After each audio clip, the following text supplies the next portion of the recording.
আপনি 21শে জানুয়ারি Indian secular ফ্রন্টের উদ্যোগে কলকাতা শহীদ মিনার ময়দানে অধিকারের মহাসমাবেশে যাবেন, না আপনার হিয়ারিং এর ডাক পড়েছে ব্লকে যাবেন?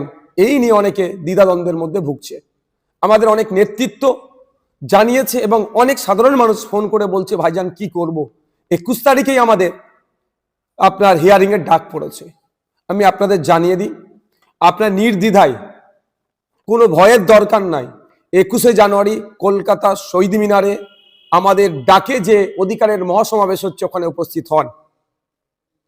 আর আপনারা কি করবেন, তাহলে একটা চিঠি তৈরি করুন। চিঠিটা আপনার ব্লকের যিনি ইআরও আছে, ইলেকট্রাল রেজিস্ট্রেশন অফিসার, তারকে দিন। সেই চিঠির নমুনা এই ভিডিওর কমেন্ট বক্সে দেওয়া হচ্ছে।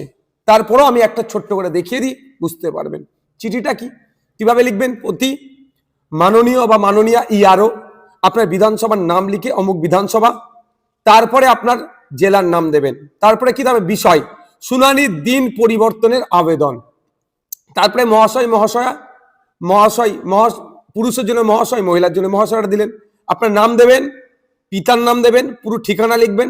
তারপরে আপনাকে যে নোটিশটা গিয়েছে, নোটিশটা ধরে বাম দিকের মাথায় এমন জায়গায় নোটিশে লেখা আছে, নোটিশ নাম্বার দেওয়া হচ্ছে, ওই নোটিশ নাম্বারটা বসালেন। তারপরে কি লিখবেন, আপনার পক্ষ থেকে 21শে জানুয়ারি 2026 আপনার দপ্তরে এসআইআর বিষয়ে, এই যে গ্যাপটা, এসআইআর এর যে কি কারণ আপনাকে নোটিশ ইস্যু করেছে, যে কারণটা আছে সেটা উল্লেখ করবেন। উল্লেখ করার পরে শুনানির জন্য নোটিশ পেয়েছেন, আপনাকে বিশেষভাবে অনুরোধ করছি 21শে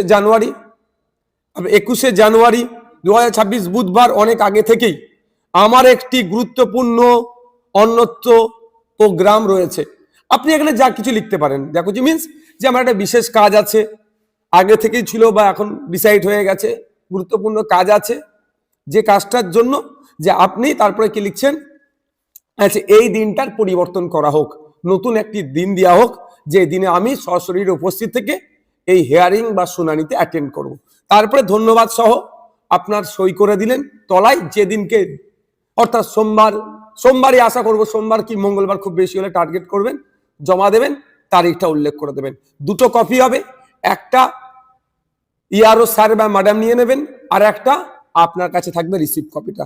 আপনি আসুন কলকাতায় আগামী 21শে জানুয়ারি কলকাতায় বেলা 11টার সময় শহীদ মিনার ময়দানে আসুন, আপনার আমার অধিকার বুঝে নিতে।